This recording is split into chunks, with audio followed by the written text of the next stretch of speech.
నమస్తే. 2019లో 23 సీట్లకు పరిమితమైనటువంటి ఒక టీడీపీ ఇక పుంజుకోదు అని, అదీకాక వైసీపీ దాడుల మీద దాడులు చేయడం మనం చూసాం. అదిగాక 53 రోజులు జైల్లో పెట్టడానికి కూడా మనం చూసాం.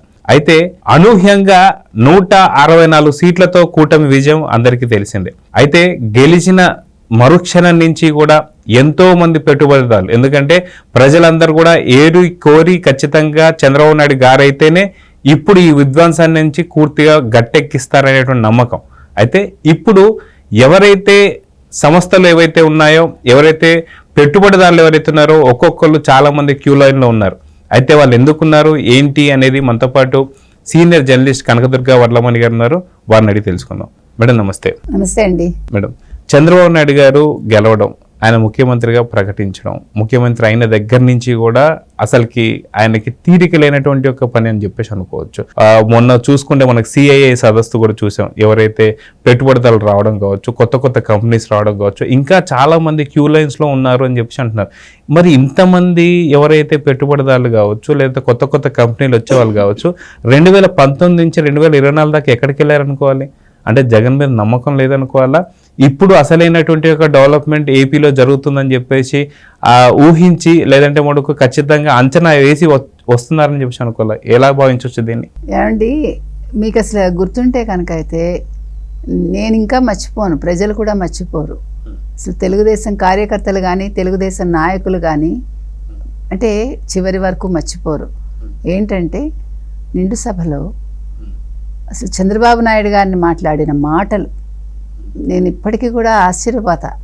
ఒక ఎమ్మెల్యే స్థాయి వ్యక్తి అసలు ఎంత అసహ్యంగా కొడాలి నాని.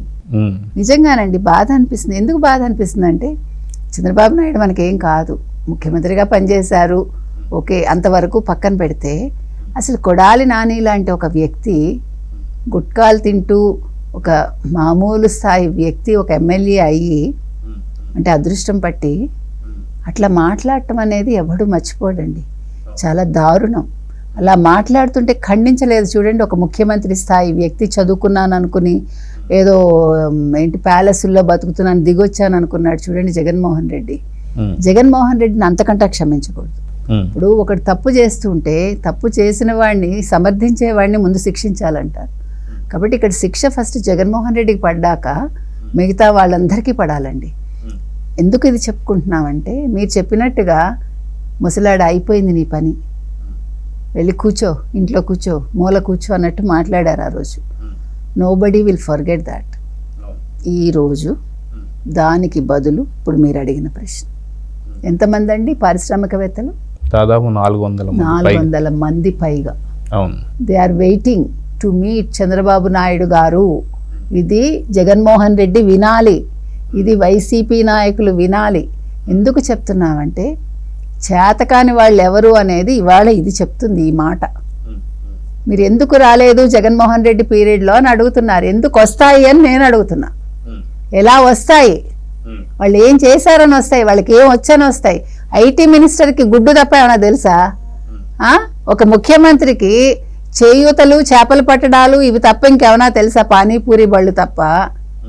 వాళ్ళ దగ్గరికి ఎలా వస్తారండి? వాళ్ళు వస్తే ఏం చేస్తారు? భూములు ఇస్తామంటారు, భూములు కబ్జా చేస్తారు, మీకు అన్ని పెట్టుబడులు పెట్టడానికి అవకాశం ఇస్తామంటారు, వీళ్ళు కమిషన్లు తీసుకుంటారు, అంతే. అంతకుమించి వాళ్ళు చేయగలిగింది ఏమీ లేదు. Because they don't know how to proceed.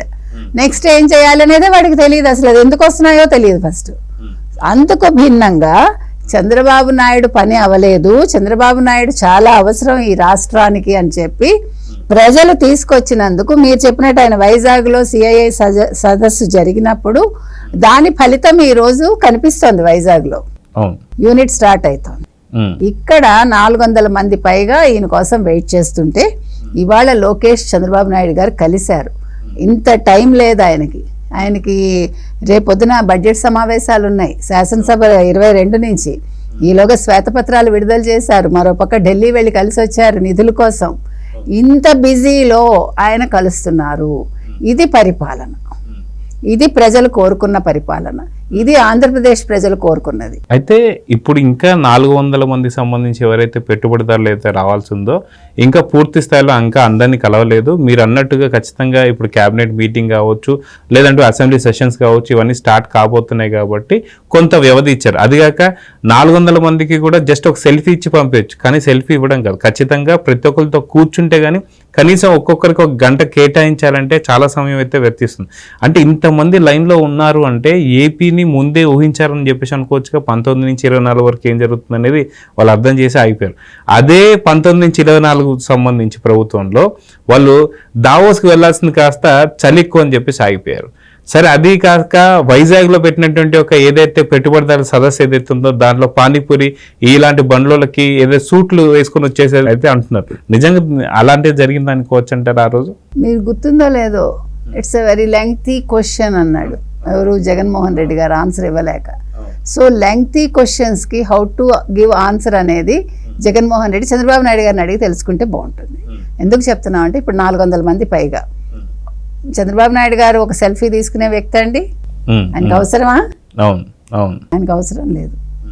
ఆయనకు అవసరం ఒక్కొక్క వ్యక్తితో మినిమం గంట, మినిమం ఐఎమ్ టాకింగ్ అబౌట్, ఒక గంటలో ఎంత ఇన్కమ్ జనరేట్ చేయగలను, ఎంత ఇన్పుట్ తీసుకురాగలను, కంపెనీని ఎట్లా నేను రాష్ట్రానికి తీసుకురాగలను, how I can convince the person అనేది ఆయన ఆలోచిస్తాడు. అంతేగాని నాకేం కమిషన్ వస్తుంది, నేను ఎంత భూమి కబ్జా చేస్తాను, ఇలాంటి పనికిమాలిన ఆలోచన చేయడు ఆయన స్థాయి కాదు అది. కాబట్టి ఒక్కొక్క మనిషిని కలిశాడంటే ఆయన ఏది ఊరికే చేయరండి, అది కూడా స్వప్రయోజనాల కోసం చేయరు. దానివల్ల మనకి ఏం ప్రయోజనం రాష్ట్రానికి, ఆ ఒక్కటే ఆయన మైండ్లో ఉంటుంది. దట్ ఈస్ కాల్డ్ బాబు గారు, that is called vision of Chandrababu Naidu. కాబట్టి 400 పైగా మంది కలవాలంటే ఎన్ని రోజులు పడుతుంది? నెంబర్ 1. నెంబర్ 2, అంత తీరుబడి ఆయనకి ఏది? అయినా కూడా ఆయన తీరుబాటు చేసుకుని నిన్న ఎవరిని కలిశారంటేనండి, తిరుపతి ఐఐటి నుండి వచ్చిన డైరెక్టర్ సత్యనారాయణ, ప్రొఫెసర్ రావు తుమ్మల బృందాన్ని కలిశారట వీళ్ళు. ఎవరెవరు? చంద్రబాబు నాయుడు గారును, తర్వాత లోకేష్ గారు, తర్వాత సెమీ కండక్టర్ల తయారీ ఒకటిను, ఎకోసిస్టమ్ కోసం ఐఐటి, ఇంటెల్ లాంటి తయారీ కంపెనీల సమన్వయంతో అంటే సన్నాహాలు చేయడం కోసం, తర్వాత ర్యాపిడ్ బ్యాటరీ ప్రోటోటైపింగ్ సెంటర్ కోసం చర్చలు జరిపారు. అంటే వీళ్ళిద్దరిని కలవడంలో ఇన్ని చూసారా అంటే ప్రయోజనాలు. అంటే ఇవన్నీ జరుగుతుంది ఒకవైపు అయితే, ఇంకోవైపు జగన్ ఏం మాట్లాడో అర్థం కాక ఇక్కడ నారారూప రాక్షసుడు అని చెప్పి మాట్లాడడం కావచ్చు, ఇవన్నీ కూడా చూస్తున్నాం. కానీ జరిగిన 35 రోజుల్లో ఎన్నో ఘటనలైనా, ఎన్నో హత్యలైనా మాట్లాడుతున్నారు. కానీ నిజంగా రాష్ట్ర ప్రయోజనాల గురించి ఆలోచించే వాళ్ళైతే ఇన్ని 100 మంది రావడం కావచ్చు, ఇంత పెట్టుబడులు రావడం కావచ్చు, వీటిని అభినందించాలి. అభినందన లేకుండా ఇలాంటి మాటలను ఎలా చూడాలంటారు? మీరు అభినందించక్కర్లేదండి. ఇక్కడ ఇంకొక విషయం చేయాలి. నాకు ప్రతిపక్ష హోదా కావాలి అని అడిగాడు కదా, మీరు ఒక్క విషయం గుర్తుపెట్టుకోండి. ఇప్పుడు మనం మిగతా రాష్ట్రాల్లో చూసామనుకోండి, కర్ణాటక కావచ్చు, తమిళనాడు కావచ్చు, వాళ్ళు ఉత్తప్పుడు కొట్టుకుంటారు, ప్రతిపక్షం కానీ అధికార పక్షం కానీ. జనరల్గా జరిగేది అది. వెన్ ఇట్ కమ్స్ టు రాష్ట్ర ప్రయోజనాలు అనేసరికి వాళ్ళు ఏకమైపోతారు. అదొకటే కాదు, అవసరమైతే ఒకళ్ళకొకళ్ళు మాట సాయం చేసుకుంటారు. అది ఉండాలి. ఇక్కడ మీరు చెప్పినట్టుగా అభినందించటం కాదు. అసలు ఆయన ఒక ప్రతిపక్ష నేత హోదా అడిగినప్పుడు ఒక ఎమ్మెల్యేగా ఆయన ఏ రోజైనా అసలు రాష్ట్రం గురించి పట్టించుకుంటున్నాడా? చంద్రబాబు నాయుడు గారు ఏం చేస్తున్నారు, వాట్ హీఈస్ డూయింగ్, అసలు ఇది మనం ఇందులో నేను ఈ సలహా ఇవ్వచ్చా? He can write a letter to Chandrababu Naidu garu, ఏమండి సీఎం గారు నా సలహా ఇది, రాష్ట్రానికి ఈ రకంగా చెయ్యండి అని he can give an advice. అది ఎప్పుడైనా చేశాడండి? అసలు ఏం జరుగుతుందో తెలుసుకుంటున్నాడా? ఎంతసేపు ఎక్కడ ఏం జరుగుతుంది, అవాంఛనీయ సంఘటన, దాన్ని మనం ఎక్కడ అదే ఎగ్జాక్ట్లీ ఎక్కడ శవం దొరుకుతుంది వాలిపోదామా, ఇవి తప్ప. అంటే దాన్ని ఎట్లా నా రాజకీయానికి, అంటే నా రాజకీయ మళ్ళా నెక్స్ట్ ప్రస్థానానికి మలుచుకోవచ్చు దాన్ని, ఈ ఆలోచన తప్ప. ఇప్పుడు మీరు చెప్పినట్టు 400 మంది వచ్చారంటే హీ హ్యాస్ టు అప్రిషియేట్. ఒక మంచి నేతగా, ఒక రాజకీయ నాయకుడిగా పని చెయ్యాలి ఆయన. బయట నుంచే జనాలు చేస్తారండి, ఇండివిజువల్గానే అభినందిస్తారు. అలాంటిది నువ్వు మరి రాజకీయాల్లో ఉన్నాను, నేను మాట తప్పను, మడమ తిప్పను, ఏదో పనికిమాల స్లోగన్స్ అన్ని చెప్తాడు కదా ఆయన. అందుకని నేను అనేది ఏంటంటే అసలు జగన్ గురించి మనం దయచేసి తక్కువ మాట్లాడుకుందామండి. ఇగో ఈ శవ రాజకీయాలు ఒక్కటే మనం మాట్లాడుకోగలుగుతున్నాం జగన్ గురించి. ఇప్పుడు జగన్ గత చరిత్ర లేకపోతే భవిష్యత్తు వర్తమానం చూసుకుంటే అక్కడ తండ్రి బాబయ్య, ఒక కోడికత్తి శ్రీను, ఇంకెవరు ఒక గులకరాయి సతీష్, చంద్రబాబు నాయుడు గారు. ఇప్పుడు ప్రజెంట్ ఇవాళ రషీదు, రేపెవరు, అది ఆయన భవిష్యత్తు లేకపోతే వర్తమానం లేకపోతే నిన్న. సో చూద్దామని ఖచ్చితంగా ప్రజల వరకు కూడా ఇవన్నీ కూడా అనవసరం. బాబు గారు చేస్తున్నటువంటి యొక్క అభివృద్ధి ఏదైతే ఉందో, ఇలా పెట్టుబడిదారులు ఎవరైతే పుంఖాలుగా వచ్చేవాళ్ళు ఎవరైతే ఉన్నారో నిజంగా ప్రజలందరూ కూడా అభినందిస్తున్నారు. 100% రాష్ట్రం రాబోతున్నటువంటి 5 సంవత్సరాల్లో ఒక స్వర్ణాంధ్రప్రదేశ్ అయితే తయారు కాబోతుందని చెప్పి అయితే ప్రజలు కూడా భావిస్తున్నారు. మనం కూడా భావిద్దాం. నమస్తే. నమస్తే.